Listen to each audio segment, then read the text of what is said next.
Hello friends, welcome to Vijay's உலகம். இன்றைக்கி சமையல் ரெசிப்பியில் ஒரு சூப்பரான நெத்திலி மீன் குழம்புங்க. சைவம்தான், ஆனால் அசைவ குழம்பு அதே டேஸ்ட்டில் சூப்பராக இருக்கும். வீடியோவை ஸ்கிப் பண்ணாமல் முழுமையாக பாருங்கள். அப்போ தான் இந்த டேஸ்டான நெத்திலி மீன் குழம்பை நீங்கள் பார்த்து நல்லா சூப்பராக செய்ய முடியும். இதுக்கு தேவையான பொருட்கள்: ஃபஸ்ட்டு ஒரு மிக்ஸி ஜாரில் ஒரு ஸ்பூன் சோம்பு போட்டுக்குங்க. அதுக்கப்புறம் நம்ம மாடி தோட்டத்தில் விளைஞ்ச மஞ்சள் தாங்க எடுத்துருக்கிறேன். அது கூட ஒரு ஸ்பூன் குழம்பு மிளகாத்தூள். உங்கள்கிட்ட குழம்பு மிளகாத்தூள் இல்லைன்னா சாம்பார் தூள் அந்த மாதிரி எடுத்துக்கலாம். இல்லைன்னா மிளகாத்தூள் கொஞ்சம், தனியாக தூள் கொஞ்சம் எடுத்துக்கலாம்.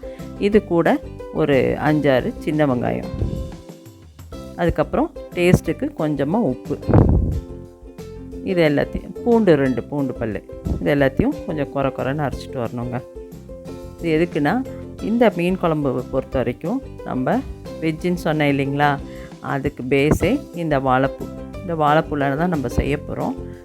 ஆனால் அந்த மீன் குழம்புக்கு, நெத்திலி மீன் குழம்புக்கு உண்டான அந்த டேஸ்ட்டு, அதுக்காக இந்த நரம்பை எடுத்துகிட்டு இந்த வாழைப்பூவை க்ளீன் பண்ணி வச்சுருக்கிறேன். இந்த மிக்சியில் நான் சொன்னேன் இல்லைங்களா, அதை குறைன்னு அரைச்சிட்டு வரணும்.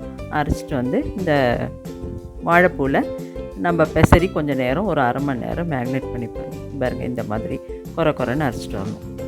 அரைச்சிட்டு இந்த அரைச்ச விழுதை ஃபஸ்ட்டு நல்லா பெசரி விடணும். அப்போ தான் இந்த உப்பு காரம்லாம் அந்த வாழைப்பூவில் சோறி நம்ம இது பண்ணும்போது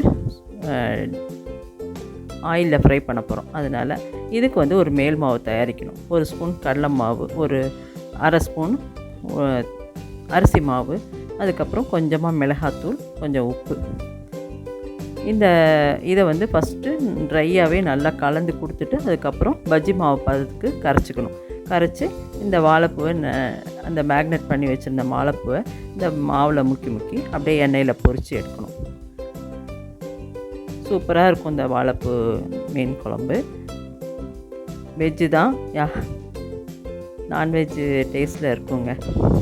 அதுக்கப்புறம் இதை மொத்தமாக பொரித்து எடுத்ததுக்கப்புறம் ஒரு ஸ்பூன் எண்ணெய் ஊற்றி, நம்ம குழம்பு தாளிப்போம் இல்லைங்களா, வடகம், அந்த வடகத்தை போட்டு நல்லா பொரிய விடணும். நல்லெண்ணெய் ஊற்றினா சூப்பராக இருக்கும் ஃப்ரெண்ட்ஸ். அதனால் நீங்கள் நல்லெண்ணெயில் தாளிங்க. அப்படி இல்லைன்னா உங்கள் யூஸ் பண்ணுற குக்கிங் ஆயிலில் தாளிங்க. இது பாருங்கள், இந்த மாதிரி பொரிஞ்சு வந்தோடனே நான் எடுத்து தனியாக வச்சுக்குவேன். ஏன்னா குழம்பு கொதித்து முடிச்சு அதுக்கப்புறம் நம்ம மேலாட்ட போட்டோம்னா நல்ல மணமாக குழம்பு ரொம்ப நேரம் வரைக்கும் சூப்பராக இருக்கும். அதுக்கப்புறம் திருப்பியும் ஒரு ஸ்பூன் எண்ணெய் ஊற்றி இந்த வெங்காயமும் பூண்டையும் நம்ம அப்படியே சேர்த்துக்க வேண்டியதாக முழுசாக. அது ஓரளவு வதங்கும்போது கருவேப்பிலை, கொத்தமல்லியும் போட்டு நல்லா வதக்கி விடுங்க.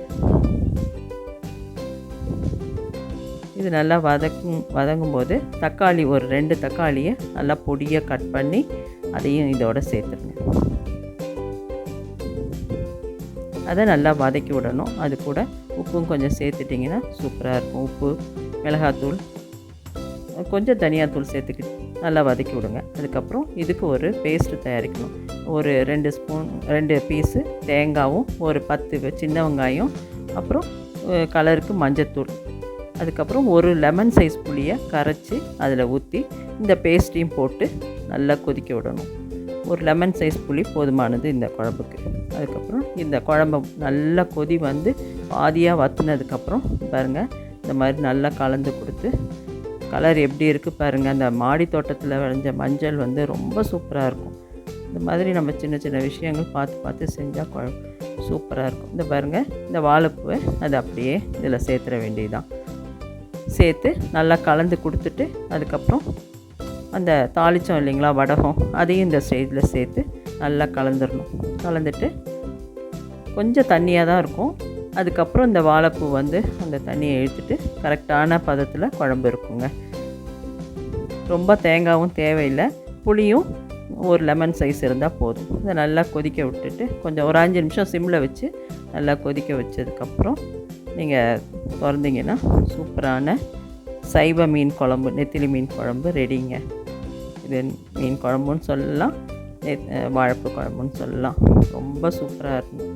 நீங்கள் உங்கள் ஃபேமிலிக்கு செஞ்சு கொடுங்க, எல்லாருமே விரும்பி சாப்பிடுவாங்க. இந்த குழம்பு உங்களுக்கு எப்படி வந்ததுன்றதை கமெண்ட் செக்ஷனில் தெரிவிங்க.